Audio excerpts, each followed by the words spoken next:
హరీష్ ఒక truck driver. అతని జీవితంలో సమస్యలు విరివిగా ఉంటాయి. పిల్లల స్కూల్ ఫీజులు కట్టలేకపోవడం, ట్రక్ కొనడానికి తీసుకున్న రుణం తీర్చలేకపోవడం, రోజు గడవడానికి కష్టపడడం. అతని జీవితంలో సంపద అనేది ఎప్పుడో కలగానే మిగిలిపోయింది.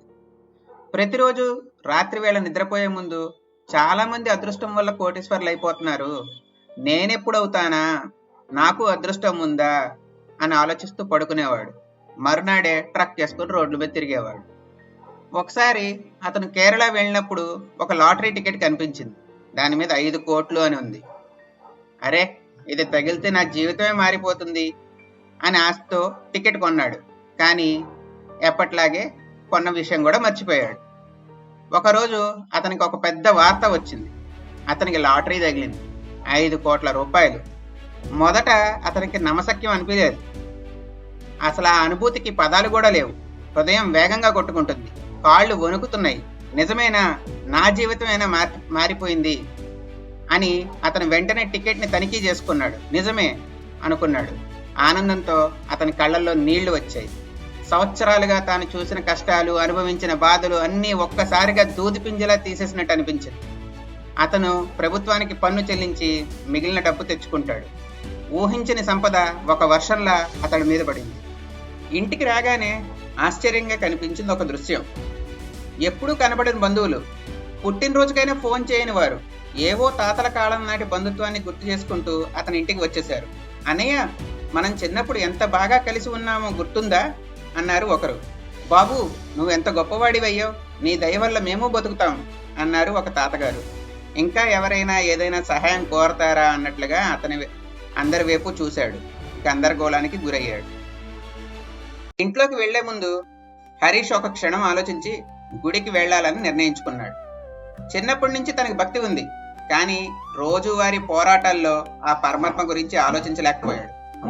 ఆలయంలో శ్రద్ధగా పూజ చేసుకున్న తర్వాత హరీష్ ఒక మూలన కూర్చుని మౌనంగా ఉండిపోయాడు. ఆ సమయంలో అతని దృష్టి ఒక దీపంపై పడింది. దీపం మెల్లగా ఆదమరుస్తూ ఆ వెలుగు మాయమవుతున్నట్లుగా కనిపించింది. అదే సమయంలో ఒక గాలి వచ్చి దీపాన్ని మళ్లీ రగిలించింది. కానీ అదే గాలి మరింత బలంగా వీచి దీపాన్ని మట్టు పెట్టబోతున్నట్లుగా కనిపించింది. అయితే ఆలయ పూజారి కదిలి వచ్చి తన చేతులతో ఆ మంటను కప్పి రక్షించాడు. గాలి తగ్గాక ఆ మంట మరింత ప్రకాశవంతమైంది. ఆ దృశ్యం హరీష్ మనసుని ఏదోలా తాకింది. నా జీవితం కూడా దీపంలానే ఉంది కదా. నా కష్టకాలం వల్ల వెలుగు కనుమరుగైంది. లాటరీ రూపంలో అదృష్టం ఒక గాలిలా వచ్చి నా జీవితాన్ని వెలిగించింది. కానీ అదే అదృష్టం నన్ను మట్టుబెట్టే ప్రమాదం కూడా ఉంది. పూజారి చేసినట్లుగానే నన్ను నేను, నా సంపదను జాగ్రత్తగా నిర్వహించాలి అనుకున్నాడు లోపలే. పోయే వెలుగు కంటే నిలిచే వెలుగు కావాలి అని నిశ్చయించుకున్నాడు. ఇంటికి వచ్చి అతను తన బంధువుల్ని చూసి చిరునవ్వు చిందించాడు. కానీ ఈసారి ఆ నవ్వులో బలమైన ఆత్మవిశ్వాసం ఉంది. అతను అందరికీ సమానంగా మంచిగా మెలుగుతానని, తక్షణం ఎలాంటి మార్పులు చేసుకోనని ప్రకటించాడు. నేను ఇదే ఇంట్లో ఉంటాను, నా పిల్లలు అదే పాత స్కూల్లో చదువుకుంటారు, ఇంకా నేర్చుకోవాల్సింది చాలా ఉంది అని ఒక క్షణం ఆగి, ఒక అదృష్టం జీవితాన్ని మార్చదు, నిజమైన విజయాన్ని నిలబెట్టేది జ్ఞానం, కృషి. నేను ముందుగా విజయం సాధించిన వాళ్ళ జీవితాలని గమనిస్తాను. వాళ్ళు ఎలా జీవించారు, ఎలా నిర్ణయాలు తీసుకున్నారు అన్నది నేను మార్గదర్శకంగా తీసుకుంటాను. నేను ధనవంతుడిని కావడం కాదు, మరో 10 మందికి మార్గం చూపే వ్యక్తిని కావాలి అన్నాడు. అంతా మౌనంగా ఉన్నారు. హరీష్ మాటల్లో ఆత్మవిశ్వాసం బుట్టిపడింది. అతనికి ధనం వచ్చింది, కానీ ధనం అతన్ని మార్చలేదు. హరీష్ ఇంట్లోకి ప్రవేశించాడు. ఇప్పుడు అతని మనసులో భయం లేదు, ఆశ లేదు, ఆందోళన లేదు.